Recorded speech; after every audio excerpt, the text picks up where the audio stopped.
What's up, guys? Daniel Derryberry back with another video. This will be episode 4 of the series. So you want to be a bodybuilder, and today's discussion is going to be going over the long game.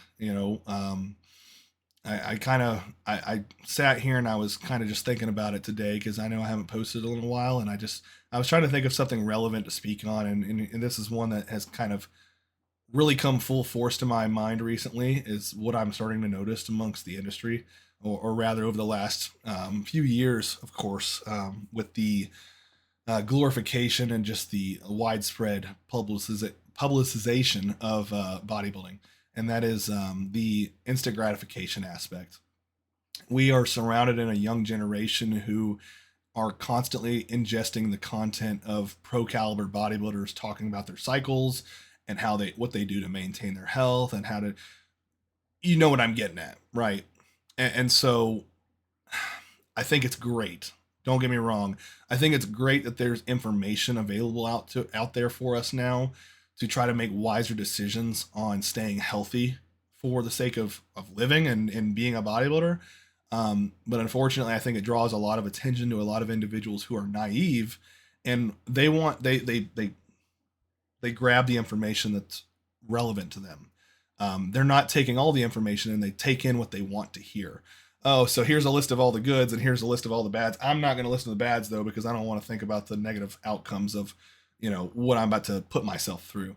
And so it just comes down to that ignorant mindset of like thinking that you're untouchable or invincible. You hear that with a lot of young people, is that they think that they're untouchable and they can just get away with all this different shit, damage and abuse on their body when they're young.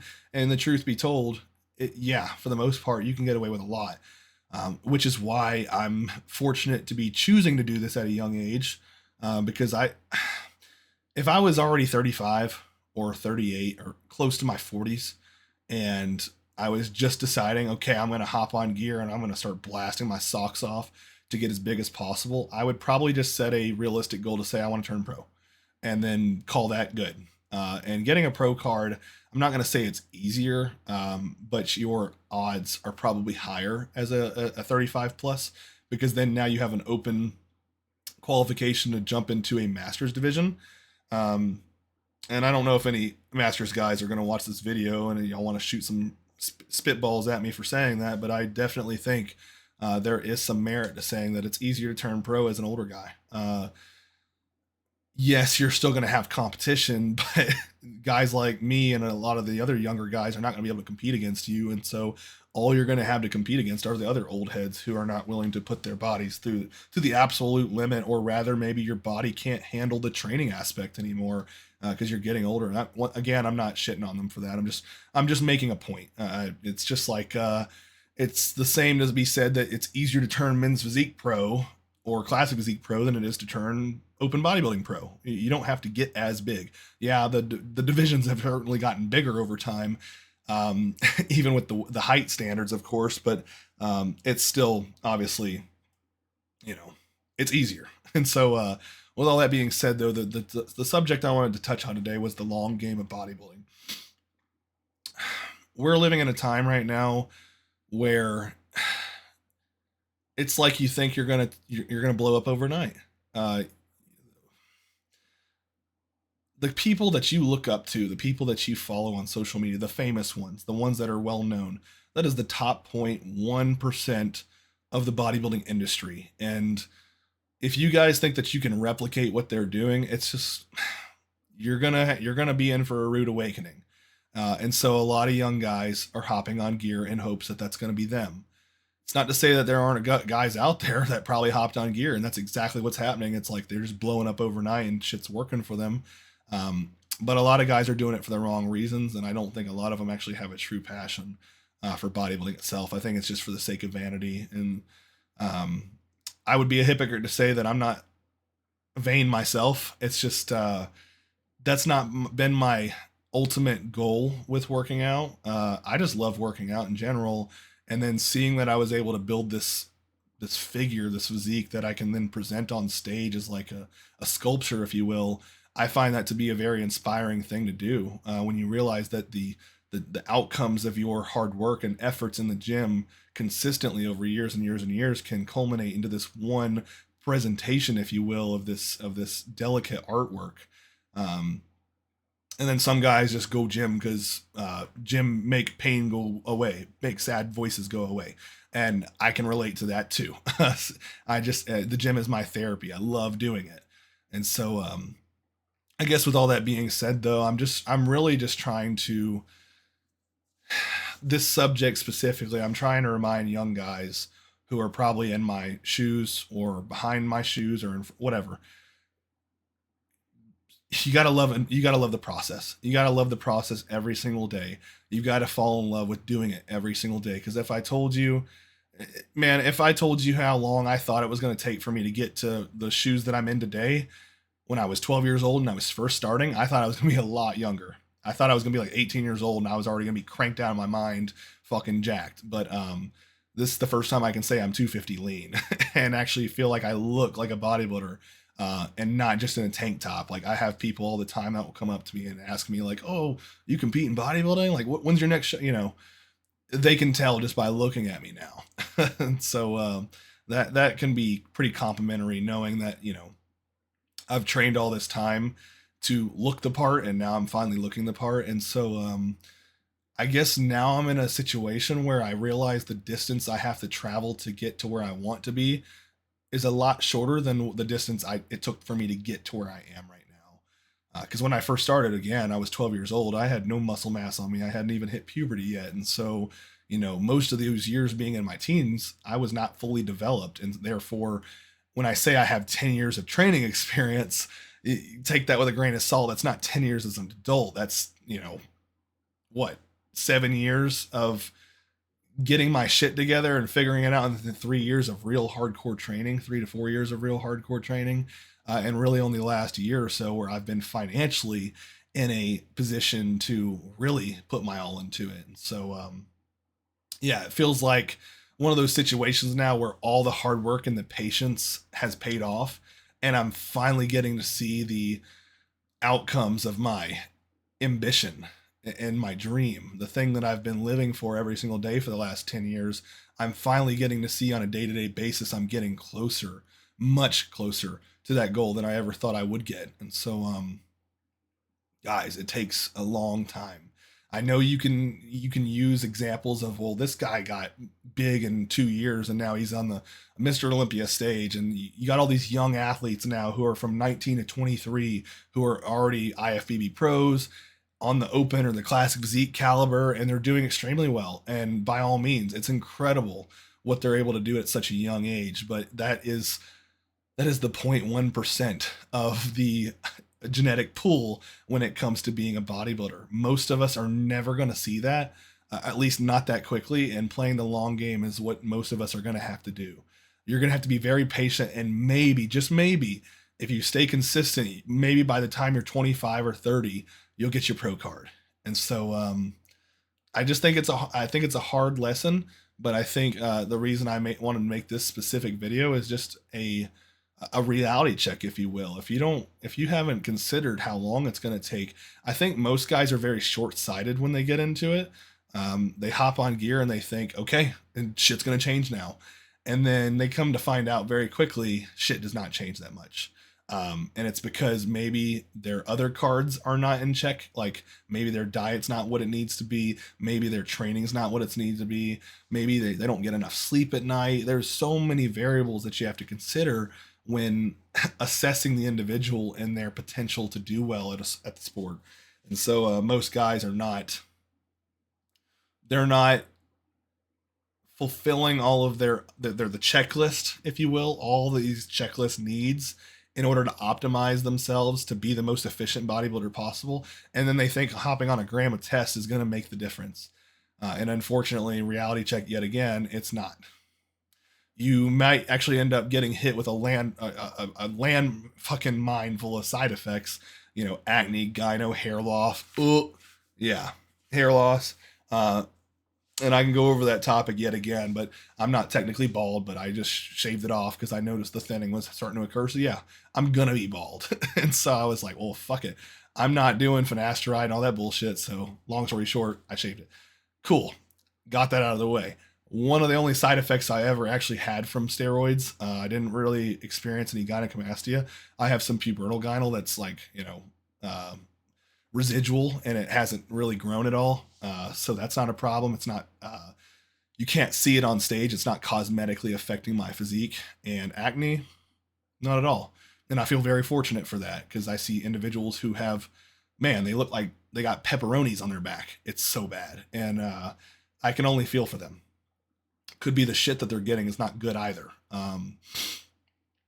But yeah, I'm trying not to make this a long-winded video, because I don't edit these. I just talk out of my ass and and just try to get my point across. But yeah, guys, play the long game.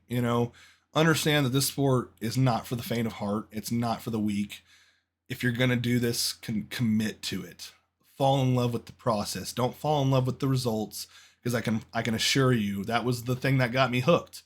It was the results, seeing the muscle growth, seeing the transformation over time, and realizing that I'm capable of more. And by all means, man, let that stuff guide your motivation into becoming more disciplined, because without discipline, no amount of motivation is going to keep you on this path. Because I'm telling you guys, there have been days where I've sat there and contemplated myself, should I even keep going? Should I even keep trying to do this? And something in my head always said, yes, absolutely. You're never gonna be able to forgive yourself if you quit now. You've got to see this to the end. And I'm not talking about my end of death or whatever. Like I said, long game is trying to stay as healthy as possible, doing it long term, and not trying to burn out very quickly, right? And being told that you literally can't do this anymore because your health depends on it. And so that's where you can't be reckless with the decision of getting on steroids. You've got to understand the negative outcomes that could occur, and the health aspect on what you need to focus on, like what kind of health supplements you need to take, getting enough water in, managing your sodium intake, and managing blood pressure, and managing blood glucose. And you've got all these different, and then not even to mention, we're not even getting into the psychological aspect of how much steroids can affect the psyche and how you think. And some individuals don't need to be on gear, man, because it will fuck your brain up. And I'm not going to sit here and deny that there hasn't been points when I've been on, steroids that it threw my mind for a loop, man. And I tell you this with a grain of salt. You'll try your hardest to not blame the gear for your problems, your mental problems, but I promise you 9 times out of 10, if you're on a shitload of whatever, 19 Nors, if you're on a lot of testosterone, whatever it may be, it's very likely the gear is playing a huge role in why you're experiencing psychological effects. So there's a lot of things that you have to consider in order to maintain the long game. If you don't stay healthy mentally and physically, you're going to quit very quickly, or you're going to do something very reckless that's going to burn you out quicker. I'm already hearing of guys, and I'm not going to name names. I'm hearing of guys my age who are already being, going to the hospital with extreme health problems, extreme issues that are telling them, you're not going to be able to do this anymore. You're going to die. And I hope, and I'm knock on wood when I say this, I hope that doesn't end up being me, because I'm doing my best here to maintain my health. I do my cardio. I check my blood pressure consistently. I manage my blood glucose. I'm getting lab work done. The only thing that I haven't prioritized, and I need to, is going and getting imaging done on my heart, my liver, my kidney, etc. And that's something that I need to plan to do here soon. And then getting a calcium score, of course, and an EKG on my heart. So those are a couple things on my list that I need to get done here soon. Unfortunately, I've been erring on the side of ignorance due to my age, but I obviously have to consider the ramifications of being a 250-pound guy. And also, I won't say it's genetic, but I know that my grandfather had heart disease. And so that's something I have to, my mother's side, he had heart disease, and I have to consider that too.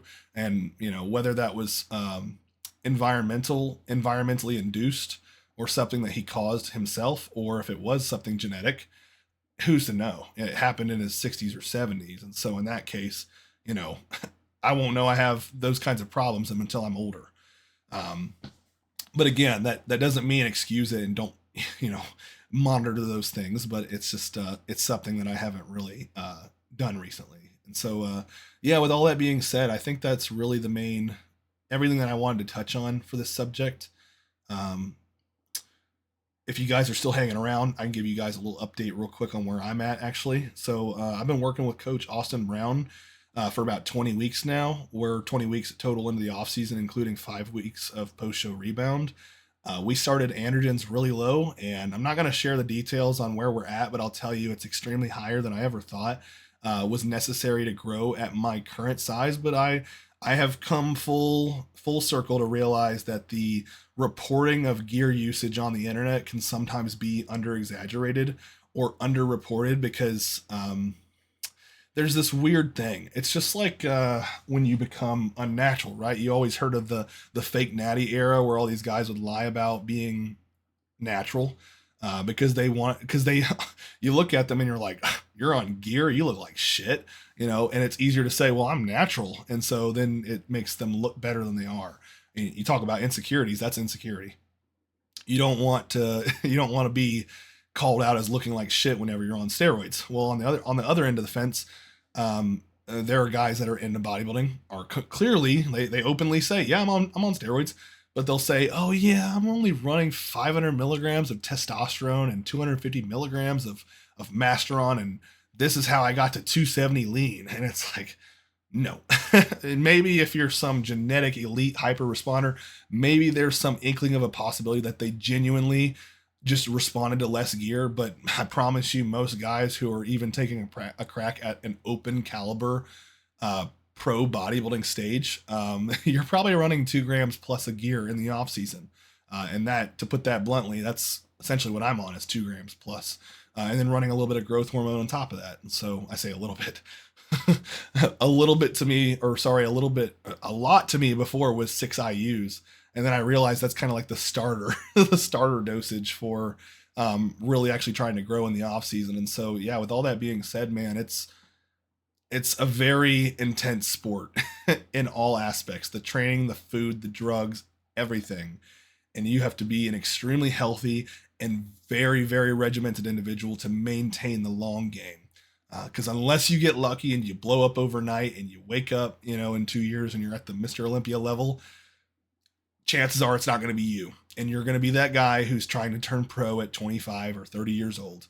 Uh, Again, because I'm 23 right now, and I think the odds of me turning pro right now are not extremely high. I think I still need a lot of size. Me and Austin, we're talking about a timeline now. I've got to the point where we're thinking we're going to end out February of the off season, so I might get to 255 or 260 possibly, maybe not. If anything, if we can just recomp at 250 or 255, that's fine, because I feel like I look really phenomenal for my weight currently. um, but we're looking at a timeline currently of competing somewhere in mid 2026 at like a regional show. And then obviously competing in a national show later this year, just to again see where I size up to the guys who are winning the pro card. And so I compete as a heavyweight. I competed at 210 last time. I don't know what's realistic to say as far as how much weight I could have put on physique or like stage weight for heavyweights, but I'm hoping it airs somewhere on the side of 220. And then we'll kind of come to a conclusion from that point on if I'm even going to be able to, win a pro card as a heavyweight. I'm 5'9", so 5'9", 225. It's pretty competitive weight for that height. But there's probably going to be some guy that's 5'6", 225. And so there's always that possibility. There's going to be some freak that's going to be 225 at a shorter weight or a shorter height. So it could be very likely that I go to a super heavyweight eventually. But we're just not there yet. And I'm okay with that because again, long game. I'm being patient here. I've been patient for years. What's a few more, right? What's a few more years if I've already spent the last 10 years pursuing this? So with all that being said, guys, I think this is the end of the video. My chicken breast just got done cooking in the oven, so I gotta go do some meal prep. Because this shit never ends, man. This is my life. Eat, sleep, train, repeat, meal prep, shit. do your fasted cardio. That's fucking it. So yeah. Anyway, guys, I hope you guys enjoyed this episode of the series. Again, be patient. Understand the negative outcomes that could occur if you try to push yourself too quickly to burn out like a fucking meteor. You don't want to do that. It is a marathon, not a sprint. So take your time, be patient, understand that you can't just hop on a shitload of gear and be Ronnie Coleman tomorrow. Nobody can. Only Ronnie could. And even him, it took him a long time. He was competing up until he was 40, guys. And so put that in perspective. Understand that it's going to take a long time, regardless if you even do have the greatest genetics in the world. And so, yeah, with all that being said, I hope you guys enjoyed the video, and I'll see y'all in the next one.